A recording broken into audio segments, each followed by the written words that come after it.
ये तो आप जानते ही होंगे कि प्लैनेट जुपिटर हमारे सोलर सिस्टम का किंग प्लैनेट है, जो कि बाकी सभी प्लैनेट्स से साइज में भी बड़ा है और कैरेक्टरिस्टिक्स में भी।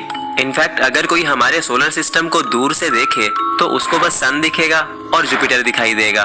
बाकी सब प्लैनेट्स उसे ऐसे लगेंगे जैसे कोई स्पेस का कचरा है। जुपिटर के साइज का अंदाजा आप इस बात से लगा सकते हो कि अगर ये सोलर सिस्टम के सभी प्लैनेट्स को 2 बार भी खा ले तो भी इसमें जगह बच जाएगी। और जैसे हम जानते हैं कि जुपिटर सबसे बड़ा है, तो ठीक वैसे ही ये सबसे ज्यादा खतरनाक भी है। अब ये देखो, यहाँ साफ साफ लिखा है कि जुपिटर इंसानों के लिए सबसे खतरनाक प्लेनेट है। अगर कोई इंसान जुपिटर पर जाए तो अभी वो जुपिटर की सबसे ऊपर वाली बादलों की लेयर तक भी नहीं पहुंचेगा, इससे पहले ही जुपिटर की खतरनाक रेडिएशन से उसकी मौत हो जाएगी। तो अगर हम जुपिटर को सोलर सिस्टम का सबसे खतरनाक प्लेनेट भी बोल दें तो शायद गलत नहीं होगा। दोस्तों, लास्ट टाइम मैंने अपने चैनल पर पोल किया था कि आपको नेक्स्ट वीडियो किस चीज पर चाहिए, तो उस पोल पर 70% से भी ज्यादा लोगों ने जुपिटर को वोट किया था। और उसके अलावा मुझे काफी कमेंट्स ऐसे आते रहते थे जिनमें लोग बोलते थे कि ब्रो जुपिटर पर भी वीडियो बनाओ।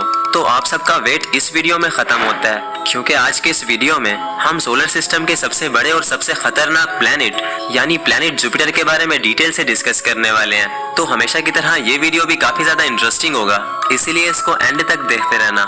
मैं हूं अब्दुल हन्नान और आप देख रहे हैं आपका अपना चैनल इन्फो फैमिली। तो दोस्तों, अगर हमें जुपिटर को अच्छे से समझना है तो हमें इसकी कहानी को शुरू से शुरू करना पड़ेगा। यानी हमें वक्त में पीछे जाकर ये देखना पड़ेगा कि जुपिटर कैसे बना, क्यों बना और क्या होता कि अगर जुपिटर होता ही ना। क्या जुपिटर के होने या ना होने से हमारे सोलर सिस्टम को कोई फर्क पड़ता या फिर ये बेबुनियाद है। तो चलो वक्त में पीछे चलते हैं और जुपिटर की कहानी को शुरू से शुरू करते हैं। तो स्टार्ट करते हैं स्टोरी ऑफ जुपिटर। तो दोस्तों, अगर बात की जाए जुपिटर की, तो जुपिटर हमारे सोलर सिस्टम में बनने वाला सबसे पहला प्लैनेट था। ऐसा माना जाता है कि आज से 4.6 बिलियन साल पहले हमारे सोलर सिस्टम में कुछ नहीं था। हमारे सोलर सिस्टम में बस गैस के बड़े बड़े बादल थे जो कि फिर सिकुड़ने लगे। तो उनके सिकुड़ने से हमारे सन का जन्म हुआ और साथ ही साथ जुपिटर का भी।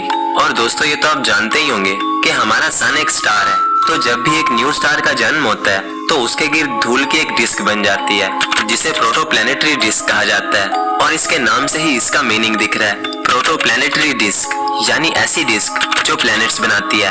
तो ये डिस्क एक स्टार के गिर्द 5 से 10 मिलियन सालों तक रहती है, उसके बाद ये खत्म हो जाती है।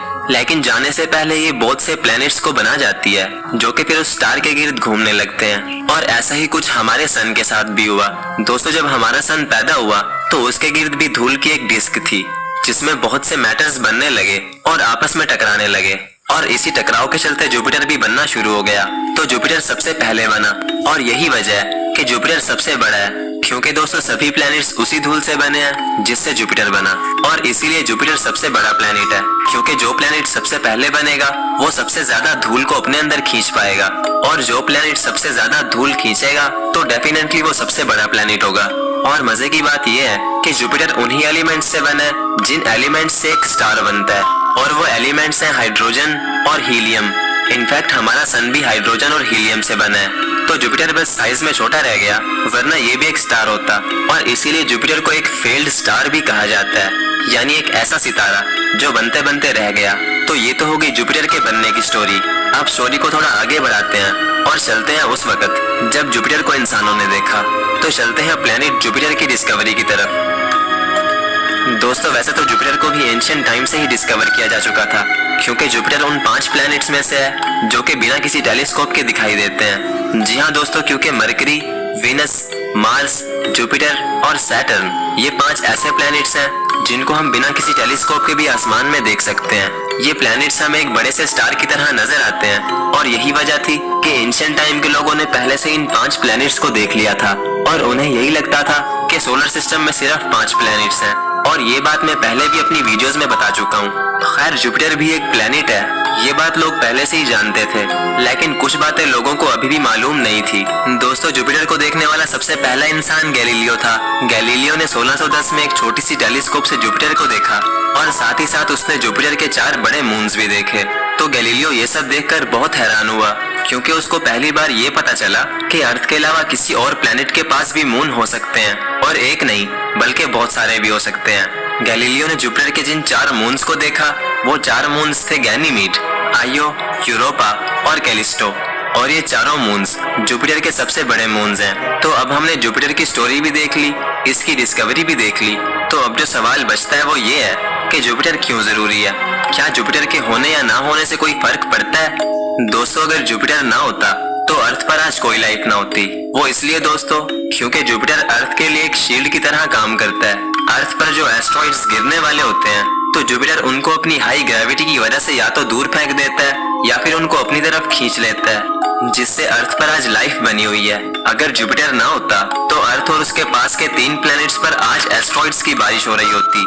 यानी जुपिटर अपने आगे के 4 प्लैनेट्स को एस्ट्रॉइड से प्रोटेक्ट करता है। अब सवाल ये है कि आखिर ये एस्ट्रॉइड्स कहाँ से आते हैं? तो दोस्तों इसका जवाब है कि मोस्टली एस्ट्रॉइड्स एस्ट्रॉइड बेल्ट से आते हैं, जो कि मार्स और जुपिटर के बीच में मौजूद है। इस बेल्ट में लगभग 1 से 2 मिलियन एस्ट्रॉइड्स मौजूद हैं और 2021 में की गई स्टडी के मुताबिक ये पता चला है कि जिस एस्ट्रॉइड से डायनासोर का खात्मा हुआ था तो वो एस्ट्रॉइड भी एस्ट्रॉइड बेल्ट से आया था। अब ज्यादातर लोग ये सोचते हैं कि एस्ट्रॉइड बेल्ट के अंदर जो एस्ट्रॉइड होते हैं वो ऐसे होंगे जैसे बारिश का पानी, यानी एक के बाद एक एस्ट्रॉइड देखने को मिलेगा। लेकिन दोस्तों ऐसा नहीं है, क्योंकि अगर ऐसा होता तो कोई भी स्पेसक्राफ्ट जुपिटर तक ना पहुंच पाता। उन एस्ट्रॉइड्स के बीच मिलियंस ऑफ किलोमीटर्स का डिस्टेंस होता है। एक एस्टीमेट के मुताबिक एक एस्ट्रॉइड से लेकर दूसरे एस्ट्रॉइड के बीच का जो डिस्टेंस है वो लगभग 1 मिलियन किलोमीटर है। और अगर हमारी अर्थ के डायमीटर को देखा जाए तो हमारी अर्थ का डायमीटर 12,742 किलोमीटर है। यानी एस्ट्रॉइड्स के बीच जो डिस्टेंस है तो इस हिसाब से उस डिस्टेंस के अंदर अर्थ जितने 235 प्लैनेट्स फिट आ जाएंगे। तो खैर ये तो होगी जुपिटर की इंपॉर्टेंस।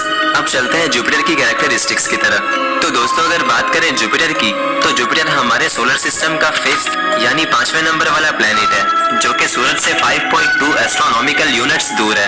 अगर आपको एस्ट्रोनॉमिकल यूनिट का नहीं पता तो मैं आपको बताता चलूं कि सूरज और अर्थ के दरमियान जो डिस्टेंस है तो उस डिस्टेंस को साइंस की जुबान में 1 एस्ट्रोनॉमिकल यूनिट कहा जाता है। यानी जैसे अगर जुपिटर सूरज से 5 एस्ट्रोनॉमिकल यूनिट्स दूर है तो इसका मतलब वो अर्थ और सूरज से 5 गुना ज्यादा फासले पर है। अर्थ पर तो सूरज की रोशनी 8 मिनट में पहुंचती है, लेकिन वहीं जुपिटर पर सूरज की रोशनी को पहुंचने में पूरे 43 मिनट लग जाते हैं। दोस्तों जुपिटर की रोटेशन सोलर सिस्टम के बाकी सभी प्लैनेट्स से ज्यादा फास्ट है। जहां अर्थ अपनी एक रोटेशन 24 घंटे में कंप्लीट करती है, वहीं जुपिटर सिर्फ 9 घंटे 56 मिनट में अपनी एक रोटेशन को कंप्लीट कर लेता है, जिसकी वजह से ये सोलर सिस्टम का सबसे फास्ट रोटेशन वाला प्लेनेट बनता है। खैर जुपिटर फास्टेस्ट स्पिन तो करता है, लेकिन ये फास्टेस्ट रेवोल्यूशन नहीं करता। दोस्तों अर्थ तो अपना एक रेवोल्यूशन 365 दिन में कंप्लीट करती है, लेकिन जुपिटर का ऑर्बिट बड़ा होने की वजह से इसको सन के गिर्द सिर्फ एक रेवोल्यूशन करने में पूरे 12 साल लग जाते हैं। और मजे की बात यह है कि अर्थ जब रेवोल्यूशन करती है तो अर्थ पर मौसम बदलते रहते हैं, जैसे गर्मी, सर्दी, बहार वगैरह वगैरह। लेकिन वहीं अगर जुपिटर की बात करें तो जुपिटर पर मौसम है ही नहीं, वहाँ का टेम्परेचर हमेशा उतना ही रहता है जितना वो शुरू से है। और इसी तरह अगर जुपिटर के साइज की बात करें तो जुपिटर की चौड़ाई अर्थ से 11 गुना ज्यादा है। और अगर जुपिटर के अंदर अर्थ को भरा जाए तो इसके अंदर 1312 अर्थ फिट आ जाएंगी। इनफैक्ट जुपिटर के अंदर इतनी जगह है कि ये सभी प्लैनेट्स को 2 बार खा सकता है, लेकिन फिर भी इसके अंदर जगह बच जाएगी। और अगर आप खुद से जुपिटर के साइज का अंदाजा लगाना चाहते हैं तो आप अपने एक हाथ में अंगूर ले लो और दूसरे हाथ में एक बास्केटबॉल। तो जो अंगूर है वो हमारी अर्थ है और बास्केटबॉल जुपिटर है।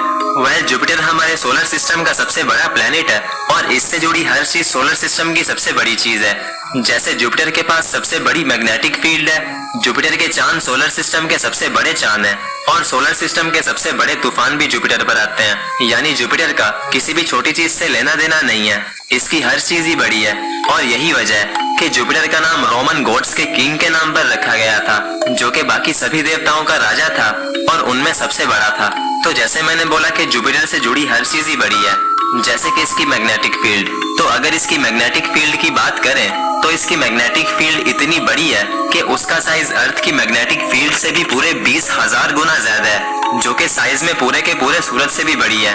और उसकी टेल 1 बिलियन किलोमीटर तक फैली हुई है, जो कि इतना ज्यादा डिस्टेंस है कि वो सन और सैटर्न के डिस्टेंस के ऑलमोस्ट इक्वल है।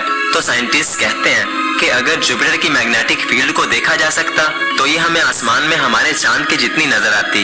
दोस्तों, अर्थ के कोर में पिघला हुआ मेटल है जिसकी वजह से अर्थ के गिर्द मैग्नेटिक फील्ड बनती है। तो मजे की बात यह है कि साइंटिस्ट अभी तक ये नहीं जानते कि जुपिटर के कोर में क्या है। क्या वहाँ भी कोई पिघला हुआ मेटल है या फिर एक पत्थर है जो कि साइज में अर्थ से भी 10 से 20 गुना बड़ा है। तो दोस्तों, जैसे मैंने वीडियो के शुरू में बताया था कि जुपिटर हमारे सोलर सिस्टम का सबसे खतरनाक प्लेनेट है जहां लैंड होने से पहले ही इंसान की मौत हो जाएगी। तो क्या कोई बिना इंसान का स्पेसक्राफ्ट जुपिटर पर लैंड हो सकता है?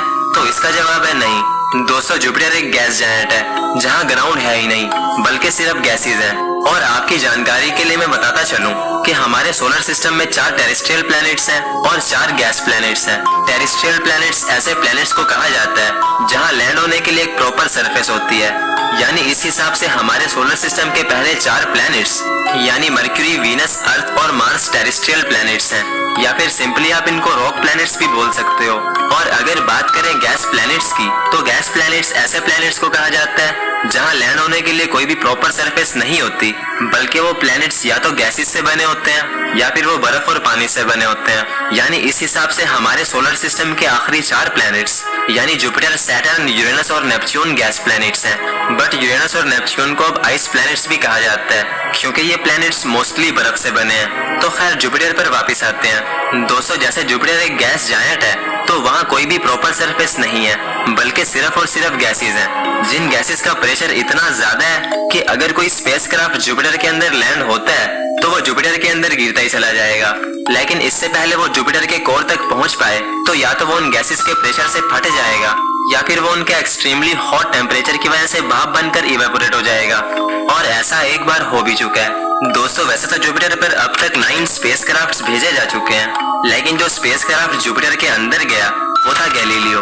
जब 2 ट्विन स्पेसक्राफ्ट्स यानी वॉयेजर 1 और वॉयेजर 2 जुपिटर के पास से गुजरते हैं तो वो दोनों ये बताते हैं कि जुपिटर के पास अपने रिंग्स हैं और वो दोनों जुपिटर के कुछ नए मून्स को भी डिस्कवर करते हैं। तो ये सब देखने के बाद साइंटिस्ट सोचते हैं कि क्यों ना एक ऐसा स्पेसक्राफ्ट डिजाइन किया जाए जो कि जुपिटर के मून्स को अच्छे से स्टडी करे और जुपिटर के अंदर झांक कर भी देख सके। तो इन्हीं सब चीजों को मद्देनजर रखकर साइंटिस्ट गैलीलियो नाम के स्पेसक्राफ्ट को डिजाइन करते हैं जिसके अंदर वो एक छोटे से प्रोब को अटैच कर देते हैं जिसको वो फिर जुपिटर के ऊपर लैंड कराने का सोचते हैं। तो जैसे ही वो प्रोब जुपिटर के एटमॉस्फेयर के अंदर घुसा तो उसने क्या देखा और उसके साथ फिर क्या हुआ, ये सब जानेंगे हम जुपिटर के पार्ट 2 में। तो अगर जुपिटर का पार्ट 2 आ चुका है तो वो आपको स्क्रीन पर नजर आ रहा होगा। अगर वो अभी तक नहीं आया तो लेफ्ट पर आपको प्लेनेट मार्स का वीडियो दिख रहा होगा और राइट पर प्लेनेट सैटर्न का। इनमें से आपको जो भी पसंद आए उस पर क्लिक कर लो और जाते जाते चैनल को फॉलो और सब्सक्राइब करते जाओ क्योंकि इस चैनल पर आपको ऐसी अमेजिंग वीडियोस मिलती रहेंगी।